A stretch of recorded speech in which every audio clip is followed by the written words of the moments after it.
KR മീരയുടെ ഒരു പ്രസ്താവനയെക്കുറിച്ചിട്ടാണ് ഈ കോഴിക്കോട് നടന്ന ഒരു സാഹിത്യോത്സവത്തിൽ KR മീര ഈ സമീപകാലത്ത് നടന്ന ഷാരോൺ വധക്കേസുമായിട്ട് ബന്ധപ്പെട്ടിട്ട് ഒരു അഭിപ്രായ പ്രകടനം നടത്തിയിരുന്നു. ടോക്സിക്കായ പുരുഷന്മാർക്ക് കഷായം കൊടുക്കണം എന്നായിരുന്നു.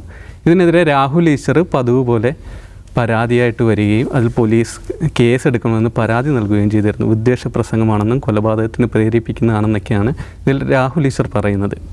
നിഷാദെ, ഇതിൽ ഈ KR മീരയുടെ ആ പ്രസ്താവന ശ്രദ്ധിച്ചിരുന്നു. അതിനുശേഷം ഇപ്പോൾ വിശദീകരണവും വന്നിരുന്നു.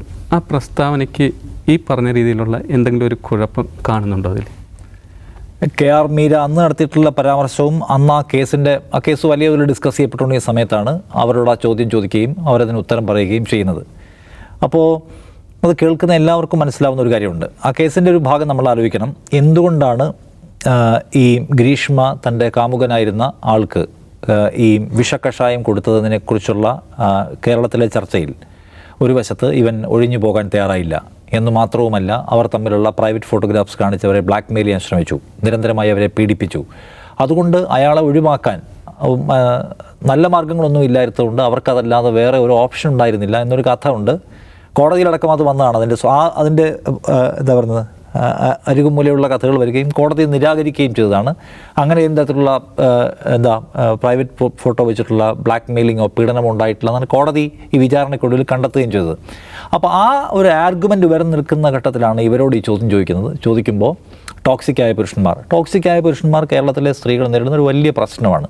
പ്രണയാഭ്യർത്ഥന നടത്തുമ്പോൾ പ്രശ്നമാണ്. എനിക്ക് ഇഷ്ടമല്ല എന്ന് പറഞ്ഞാൽ മുഖത്ത് ആശ്രയിക്കുക, അല്ലെങ്കിൽ വീട്ടിൽ കയറി വെട്ടിക്കൊലപ്പെടുത്തുക, പെട്രോൾ ഒഴിച്ച് തീ കൊളുത്തുക.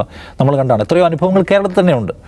അപ്പോൾ അതുകൊണ്ട് ടോക്സിക്കായ പുരുഷന്മാർ, പ്രണയാഭ്യർത്ഥന നടത്തുമ്പോൾ നിരസിക്കുന്ന സ്ത്രീകൾക്ക് നേരെ അതിക്രമം നടത്തുന്ന പുരുഷന്മാർ ഇന്ത്യയിൽ എല്ലായിടത്തുമുണ്ട്, കേരളത്തിലുമുണ്ട്. അതൊരു പ്രശ്നവുമാണ്. ആ പ്രശ്നത്തെ അഡ്രസ്സ് ചെയ്യേണ്ടതാണെന്ന ഒരു കാര്യത്തിൽ തർക്കമില്ല.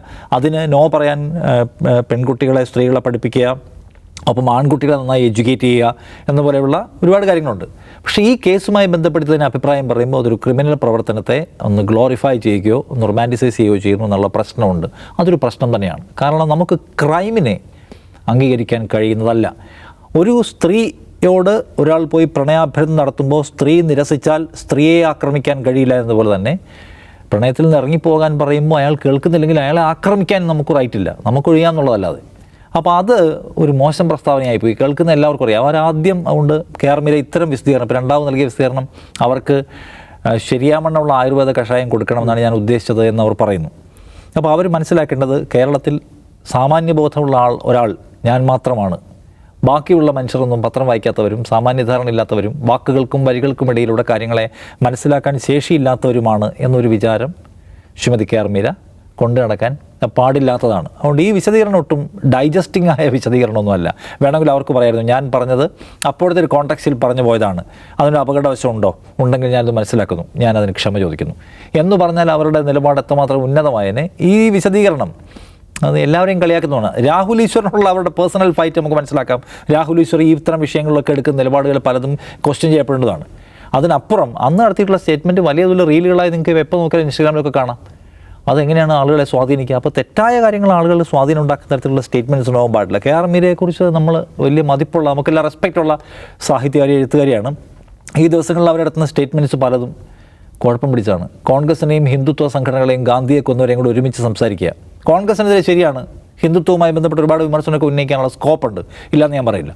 പക്ഷേ ഒരിക്കലും സമീകരിക്കാൻ പാടില്ല കോൺഗ്രസിനെയും ആ ഗാന്ധിയെ കൊന്ന പ്രത്യയശാസ്ത്രത്തെയും. കോൺഗ്രസിൻ്റെ ഭരണകാലത്ത് അവർ ഈ ഭരണകാലത്ത് കടന്നു വന്നപ്പോഴാണ് ഇന്ത്യക്ക് ഒരു മേൽവിലാസം ഉണ്ടാവുകയും ഇന്ത്യ സൃഷ്ടിക്കപ്പെടുകയും ചെയ്തതെന്ന് ഓർക്കണം. മറ്റവരങ്ങനെയാണോ? മറ്റവരെന്ന് പറഞ്ഞാൽ ഇന്ന് ബ്രിട്ടൻ പോലും അവർ നേരിടുന്ന ആഭ്യന്തര ക്രൈസിസുകളൊന്നായി നോട്ട് ചെയ്തിട്ടുള്ള ഒരു പ്രത്യയശാസ്ത്രമാണ്.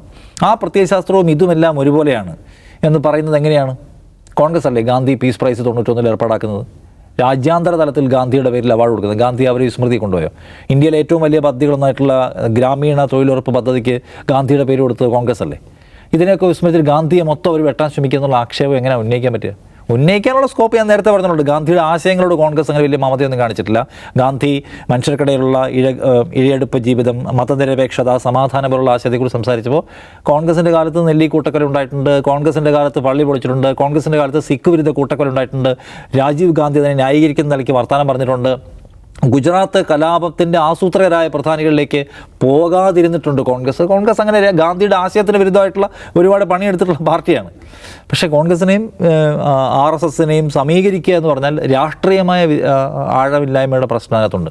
അപ്പോൾ എനിക്ക് ശരിയാമണ്ണമുള്ള നിരാശയാണ് KR മീരയെക്കുറിച്ച് തോന്നുന്നത്. അവരെപ്പോലെ ആളുകൾക്ക് അബദ്ധമൊക്കെ പറ്റാം കേട്ടോ.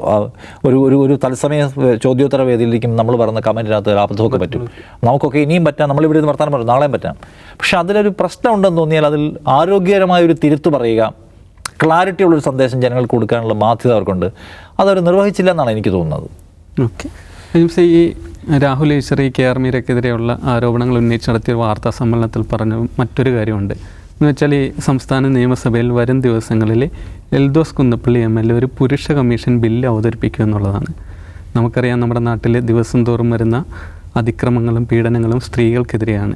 നമ്മുടെ നിയമസഭയിൽ ഇത്തരമൊരു ബില്ല് നിലവിലെ സാഹചര്യത്തിൽ അവതരിപ്പിക്കേണ്ടതുണ്ടോ എന്നുള്ളത് കൂടിയിട്ട് രാഹുൽ ഈശ്വർ പ്രതിനിധാനം ചെയ്യുന്നത്, ഞാൻ മുമ്പ് ഒരു ഔട്ട് ഫോക്കസ് സൂചിപ്പിച്ചിരുന്നു, പുതിയ കാലത്ത് ഈ സോഷ്യൽ മീഡിയ വഴി രൂപം കൊള്ളുന്ന ഒരു പ്രത്യേകതരം സ്ത്രീ വിരുദ്ധ പുരുഷ കൂട്ടായ്മയുടെ ഒരു പ്രതിനിധിയാണ് രാഹുൽ ഈശ്വർ. സ്ത്രീ വിരുദ്ധം എന്ന് ഞാൻ പറയാൻ കാരണം, ഈ കൂട്ടായ്മ കുറേ കൂടി, ഈ കൂട്ടായ്മ എന്ന് ഞാൻ പറയുന്നത് മിക്കവാറും അതിൽ ജെൻസി യുവാക്കളാണ്, മില്ലേനിയൽസ് അല്ലെങ്കിൽ ജെൻസി ആയിട്ടുള്ള യുവാക്കളാണ് അതിൽ കൂടുതൽ അട്രാക്റ്റഡ് ആവുന്നത്. അത് കേരളത്തിൽ ഇപ്പോൾ കാണുന്ന മാത്രം ഒരു പ്രതിഭാസമല്ല, ആഗോള വ്യാപകമായി തന്നെ സ്ത്രീ വിരുദ്ധമായ മെൻറ്റാലിറ്റിയോടെ പുരുഷന്മാരുടെ അവകാശങ്ങളെക്കുറിച്ച് പറയുന്നു എന്ന വ്യാജേന അവർ സംഘടിക്കുന്നു, അവർ പുരുഷന്മാരുടെ റൈറ്റ്സിന് വേണ്ടി സംസാരിക്കുന്നു, സ്ത്രീ വിരുദ്ധത പറയുന്നു. ഇതൊരു വ്യാപകമായ, ലോകവ്യാപകമായ ഒരു പ്രവണതയാണ്. അതിൻ്റെ കേരളത്തിലെ ഒരു പ്രതിനിധിയാണ് രാഹുൽ ഈശ്വർ. അപ്പോൾ ഈ ഒരു കൂട്ടായ്മ എന്താണ്, മെൻവേഴ്സ് എന്നൊക്കെയാണ് അതിന് പറയുക, യൂണിവേഴ്സ് എന്ന് പറയുന്നത് പോലെ, അവരുടെ ഒരു പ്രധാനപ്പെട്ട ആരോപണം ഫെമിനിസം എന്ന് പറഞ്ഞാൽ പുരുഷ വിദ്വേഷമാണ് എന്നാണ് അവരുടെ ഒരു സിദ്ധാന്തം.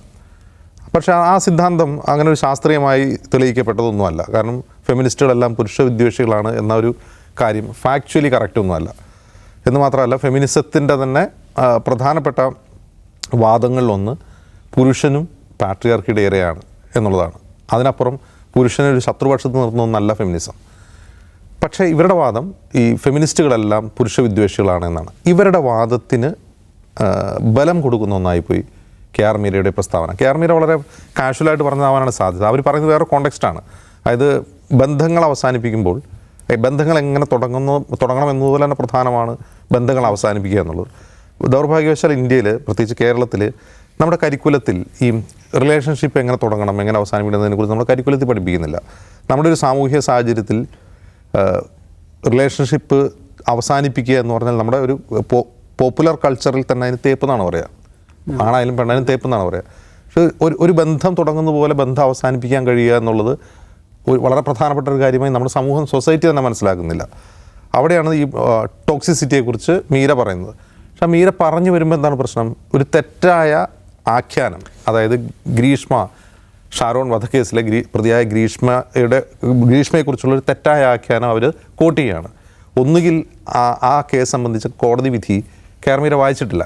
ഈ പറയുന്ന പ്രശ്നം കോടതി അവരുടെ സുദീർഘമായ വിധിന്യായത്തിൽ, ഗ്രീഷ്മയ്ക്ക് വധശിക്ഷ വിധിച്ചുള്ള സുദീർഘമായ വിധിന്യായത്തിൽ ഇത് ഡിസ്കസ് ചെയ്യുന്നുണ്ട്.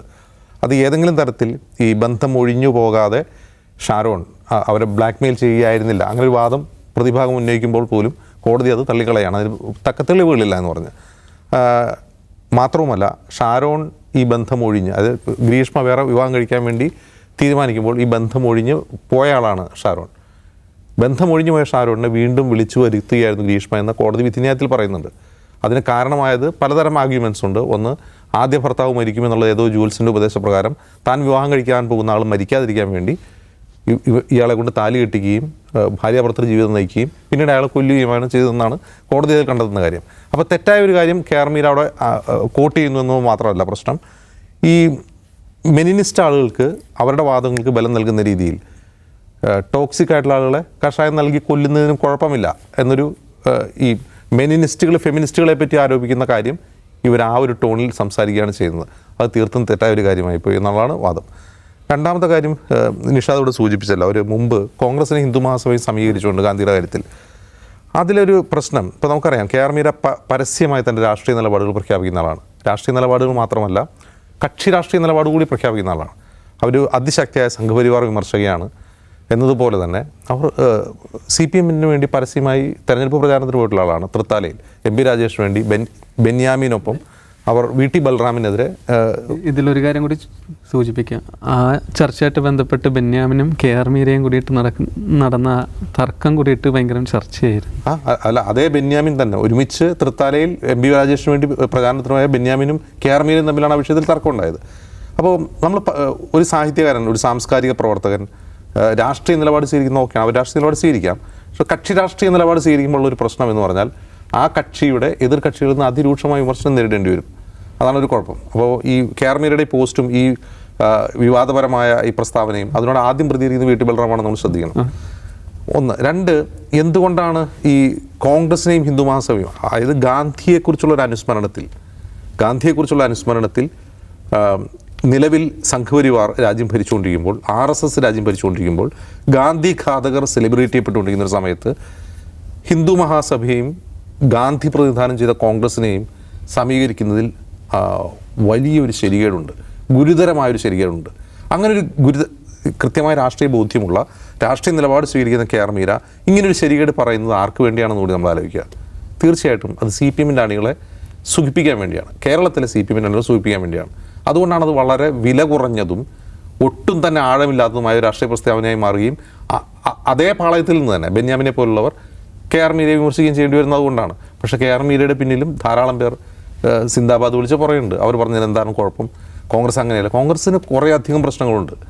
തീർച്ചയായിട്ടും കോൺഗ്രസ് വിമർശനം അർഹിക്കേണ്ട, കോൺഗ്രസ് അതിൻ്റെ ചരിത്രം സംബന്ധിച്ച് ധാരാളം വിമർശനം കേട്ടുകൊണ്ടിരിക്കുന്ന, വിമർശനം കേൾക്കേണ്ട ഒരു സംഘടന തന്നെയാണ്. ഒരു തർക്ക കാര്യത്തിലില്ല. എന്ന് മാത്രമല്ല ആ വിമർശനങ്ങൾ ഓപ്പണായിട്ട് അവർ കേൾക്കുകയും അവർ തിരുത്താൻ ശ്രമിക്കുകയും ചെയ്യുന്നുണ്ട്. അറിയില്ല തിരുത്താൻ എത്രമാത്രം പറ്റുമെന്നോ അവർക്കറിയില്ല. പക്ഷേ ഒരു കാരണവശാലും ഗാന്ധി ഘാതകരെ കോൺഗ്രസിനോട് സമീകരിക്കുക എന്ന് പറഞ്ഞാൽ അത് ഗുരുതരമായൊരു പ്രശ്നമാണെന്ന് അറിയാത്ത ആളല്ല KR മീര. അത് ചെയ്യുന്നത് എന്തിനു വേണ്ടി, ആ ഇൻറ്റൻഷൻ എന്താണെന്നുള്ളതാണ് പ്രധാനം. അത് വളരെ വില കുറഞ്ഞ രാഷ്ട്രീയമാണ് എന്നേ പറയാൻ കഴിയും. എന്തായാലും ഈ KR മീരയുടെ വിവാദവുമായിട്ട് ബന്ധപ്പെട്ടാണ് രാഹുൽ ഈശ്വർ ഈ പുരുഷ കമ്മീഷൻ ബില്ലിനെ കുറിച്ച് പറഞ്ഞത്. വരും ദിവസങ്ങളിൽ അത് നിയമസഭയിൽ അവതരിപ്പിക്കും എന്നാണ് പറയുന്നത്. അതിനെ ഏതൊക്കെ കോൺഗ്രസ് MLA മാർ പിന്തുണക്കും എന്ന് കൂടിയിട്ട് നമുക്ക് കണ്ടറിയാം. എന്തായാലും ഇതോടെ ഇന്നത്തെ ഔട്ട് ഓഫ് ഫോക്കസ് പൂർണ്ണമാകുന്നു.